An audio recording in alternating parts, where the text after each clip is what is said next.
Like share and subscribe my channel.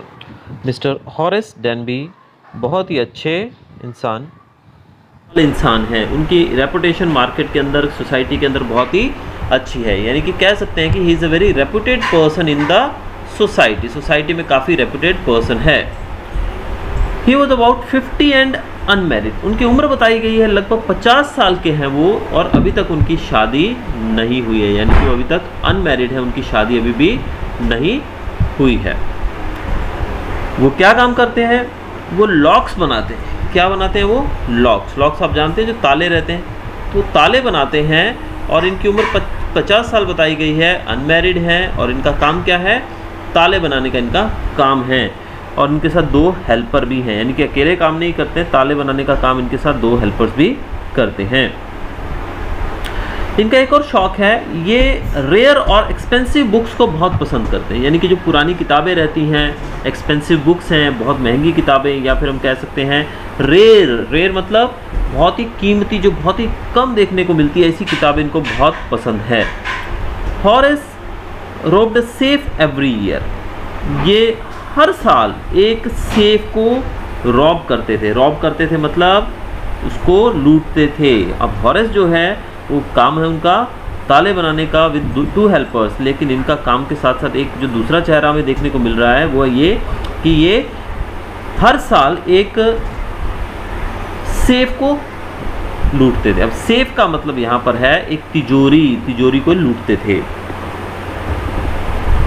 He was now out on committing a robbery। और अब वो क्या करने जा रहे हैं? वो एक रॉबरी करने जा रहे हैं। वो क्या करने जा रहे हैं? एक रॉबरी, यानी कि वो एक लूट को अंजाम देने जा रहे हैं।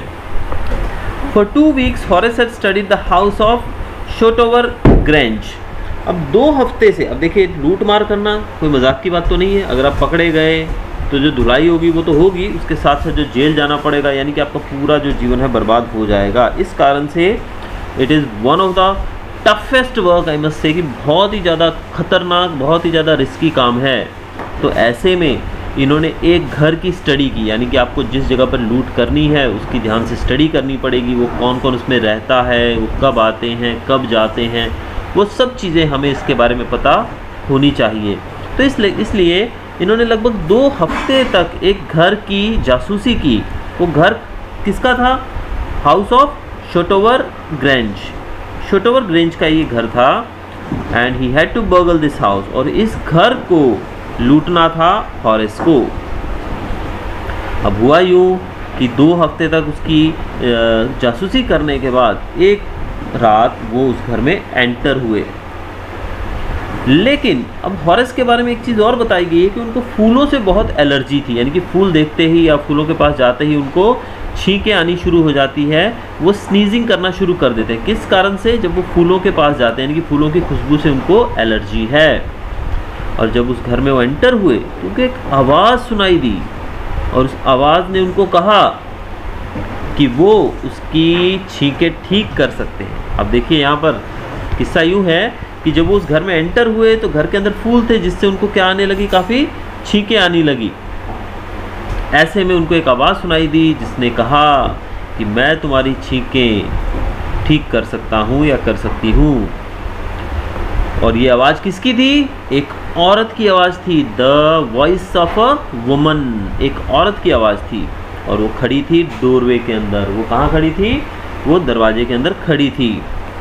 वो बहुत ही यंग और प्रिटी, बहुत ही सुंदर थी, यंग थी। अब सबसे पहले जो उसके दिमाग में ख्याल आया हॉरेस के, वो ये ख्याल आया कि वो वहाँ से तुरंत ही भाग जाए।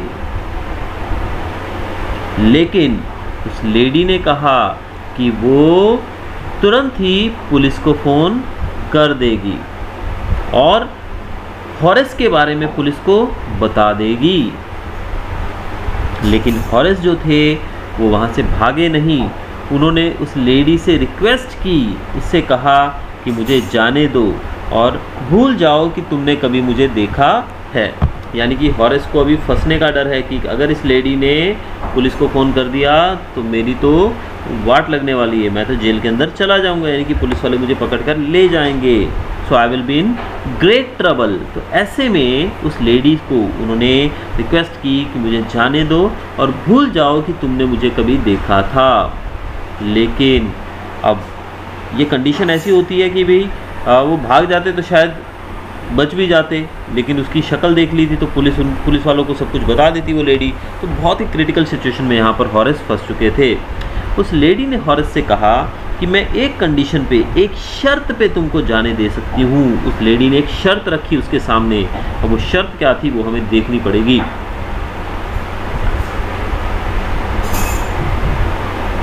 अब शर्त ये थी कि वो लेडी जो थी उसने अपने हस्बैंड से प्रॉमिस किया था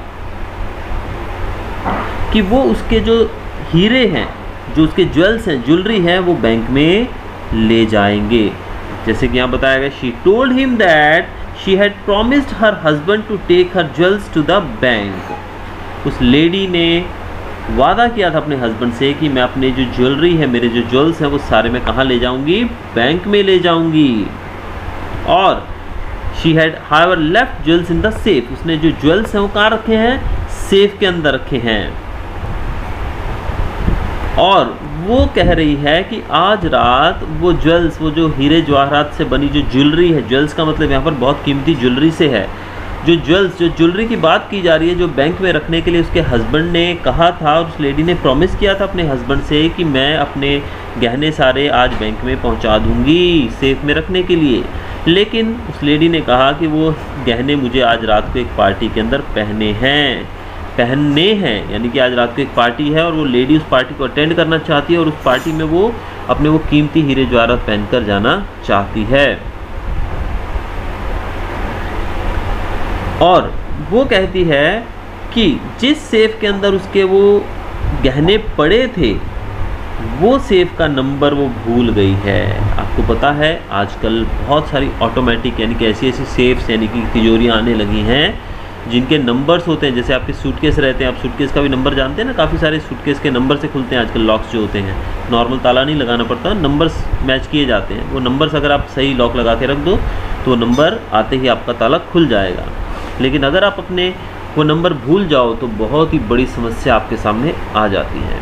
अब यहाँ पर बताया गया है कि वो लेडी जो थी वो कह रही है कि मुझे मेरे जो गहने थे वो बैंक में भिजवाने थे, लेकिन वो गहने मुझे आज रात को पहनने हैं। लेकिन जो गहने मैंने आज अपनी तिजोरी में रखे थे, उस तिजोरी को खोलने के लिए जो नंबर यूज़ करती हूँ मैं, वो नंबर मैं भूल चुकी हूँ। She had forgotten the numbers to open the safe, यानी कि उस सेफ को खोलने के जो नंबर्स हैं वो भूल चुकी है। इस कारण से उस लेडी को हेल्प चाहिए। किसकी हेल्प चाहिए? हॉरेस की, क्योंकि हॉरेस एक चोर है, एक लॉक भी बनाता है। वो he is a lock maker we can say. वो ताले बनाने का काम भी करता है और वो एक चोर भी है। वो क्या करता है? सेफ, लोगों की तिजोरियाँ तोड़कर लूटता है।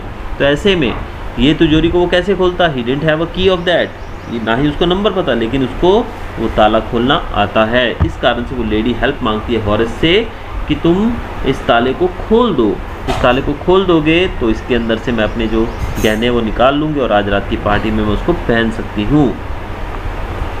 तो वो ऐसा करके वहाँ से चला जाता है, यानी कि वो ये सब कर देता है। After 2 days a policeman had arrested him for the jewel robbery at Shotover Grange। 2 दिन के बाद अब वो सेफ खोल के वहाँ से चला जाता है। वो उस लेडी की मदद करके वो सोचता है कि मैंने लेडी की मदद कर दी, अब ये पुलिस वालों को नहीं बताएगी और मैं यहाँ से बचकर चला जाऊँगा।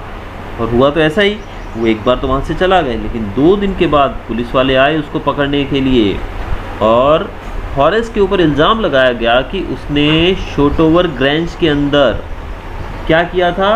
ज्वेल रॉबरी की थी। उसने हीरे जवाहरात की चोरी की थी वहाँ पर।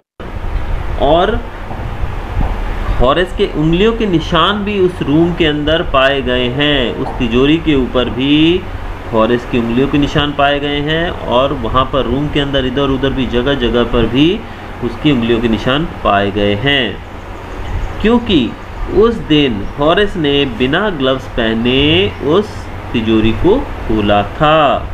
उस तिजोरी को खोलते समय वो मोस्टली तो जो चोर रहते हैं वो पूरी सेफ्टी का इस्तेमाल करते हैं, पूरी सेफ्टी से वो ग्लव्स वगैरह पहन कर करते हैं। लेकिन इस कंडीशन में जब उसने देखा कि वो लेडी जो है वो घर की मालकिन, उसको नहीं पता था वो लेडी कौन है, वो घर की मालकिन है या कोई और है, लेकिन उसके कहने पे हॉरेस ने अपने आप को बचाने के लिए उस सेफ को खोल दिया। और जब वो खोल रहे थे सेफ को, उस समय उसने ग्लव्स नहीं पहने थे, जिस कारण से उसकी उंगलियों के निशान सेफ के ऊपर भी आ गए और बाकी जगहों पर भी आ गए। लेकिन हॉरेस ने, पुलिस वाले जब उसे पकड़ने आए, पुलिस वालों ने जब उसे अरेस्ट किया, तो हॉरेस ने पुलिस वालों से कहा कि उसको तिजोरी खोलने के लिए घर की मालकिन ने कहा था। जैसे कि हमने देखा कि वो लेडी जो उस घर में थी, ये तो हमें भी नहीं पता कि वो उसकी मालकिन थी या वो भी एक चोर थी, तो हॉरेस को कैसे पता होगा कि वो मालकिन थी या चोर थी। तो हॉरेस ने कहा कि मैंने तो उस लैंड लेडी यानी कि उस मालकिन, जो घर की मालकिन थी, उसके कहने पे ही वो सेफ खोली थी। लेकिन वो लेडी जो थी वो 60 साल की थी, but the lady was 60 years old. She said Danby's story was a nonsense. और वो जो लेडी उस घर की मालकिन थी वो लगभग 60 साल की औरत थी, और उसने कहा कि डैनबी की जो स्टोरी है, यानी कि जो हॉरेस ने जो कहानी बनाई है, वो बिल्कुल ही नॉनसेंस है। अब यहाँ पर ट्विस्ट ये आ रहा है कि जैसे हमने देखा स्टार्टिंग ऑफ द स्टोरी की, वो जो लड़की, जो लेडी जो पीछे से वॉइस आई थी जब वो छींक रहा था, जो हॉरेस था, उस समय जो लेडी पीछे से जिसकी आवाज़ आई थी, वो लेडी कैसी थी? काफ़ी यंग एंड प्रेटी, बहुत सुंदर थी और यंग थी। लेकिन एक्चुअल में इस घर की मालकिन कैसी थी? She was an old lady. इस घर की मालकिन कैसी थी? वो तो बिल्कुल ओल्ड, बुजुर्ग औरत थी। अब बुजुर्ग औरत कह रही है कि ये, और उसने क्या बताया था हॉरेस ने, कि एक जवान, एक सुंदर सी लेडी ने आकर मुझे कहा इसको खोलने के लिए, जो कि घर की मालकिन थी। तो ये बात सुनकर जो घर की रियल मालकिन थी, जो बुजुर्ग औरत थी, उसने कहा ये इसकी कहानी है और बहुत ही नॉनसेंस कहानी है। आप इस पिक्चर में देख सकते हैं किस प्रकार से जो डैनबी है वो छींक रहा है रुमाल हाथ में लेके, और जो लेडी है वो कह रही है उससे, and the lady shown is also young and pretty. अब हॉरेस फंस चुका था। अब हॉरेस को जेल में डाल दिया गया, और जेल के अंदर उसको एक काम दिया गया। He was appointed as the assistant librarian in the prison. Prison के अंदर, जेल के अंदर उसको असिस्टेंट लाइब्रेरियन बना दिया गया। और उसी दौरान वो हर रोज़ उस लेडी के बारे में, उस यंग एंड चार्मिंग लेडी, जो सुंदर एकदम हंसते हुए चेहरे वाली जो औरत थी, जो यंग लेडी थी, जो प्रेटी लेडी थी, जिसकी वजह से वह जेल के अंदर था, उसके बारे में सोचता था कि वो लेडी आखिर थी कौन। और उसे तब रियलाइज़ हुआ कि she was also in the same profession, कि वो जो लेडी थी वो भी चोर थी। एक्चुअल में हुआ यूँ कि उसकी जो वो चोरी करने आया था वहाँ पर, और वहीं पर हॉरेस चोरी करने आया था, और वहीं पर वो लेडी भी चोरी करने आई थी। जब उस लेडी ने देखा कि हॉरेस वहाँ पर पहुँचा है, तब उसने ये कहानी, एक ये षड्यंत्र रचा कि क्यों ना मैं ये तिजोरी जो है वो हॉरेस से खुलवा लूँ, और उसके बाद ये सब माल लेकर मैं यहाँ से रफू चक्कर हो जाऊँगी, और फंस कौन जाएगा? हॉरेस फंस जाएगा। तो इस प्रकार उसने उसको ट्रिक कर दिया। ट्रिक कर दिया मतलब उसको अपने जाल में फंसा लिया, उसको अपने चंगुल में फंसा लिया। और इस बात से जो हॉरेस डैनबी था वो बहुत ही गुस्से में था। वो बहुत ही गुस्से में था इस बात से। जब कोई उससे बात करता था ऑनर अमंग थीव्स, थीव्स यानी कि चोरों के बीच में जब वो सम्मान की बात करते थे कोई लोग उससे, यानी कि चोर चोर मुसेरे भाई जैसे कहा जाता है ना, चोर चोर मुसेरे भाई, एक कहावत भी कही जाती है। तो इस कहावत का मतलब ये होता है कि चोर चोर मुसेरे भाई की, यानी कि एक चोर दूसरे चोर को कभी भी धोखा नहीं देगा, वो दोनों एक दूसरे को नहीं फंसाएंगे। लेकिन जब ये बात हॉरेस के सामने की जाती थी तो हॉरेस को बहुत ज़्यादा गुस्सा आता था, क्योंकि वो ऑलरेडी बहुत गुस्से में था उस औरत के धोखे से। क्योंकि अगर वो लेडी भी एक चोर थी, एक रॉबर थी, तो उसको हॉरेस को धोखा नहीं देना चाहिए था। लेकिन वो लेडी जो थी वो इतनी क्लेवर थी कि उसने हॉरेस को ट्रिक किया, उसने हॉरेस को उसी के जाल में फंसा लिया, और वो तिजोरी लूटकर वहाँ से रफू चक्कर हो गई। तो ये था हमारा चैप्टर क्वेश्चन ऑफ ट्रस्ट। तो इस प्रकार से हम देख सकते हैं कि किस तरह एक चोर को एक दूसरे चोर ने धोखा दिया और उसको फंसा दिया। Like, share and subscribe my channel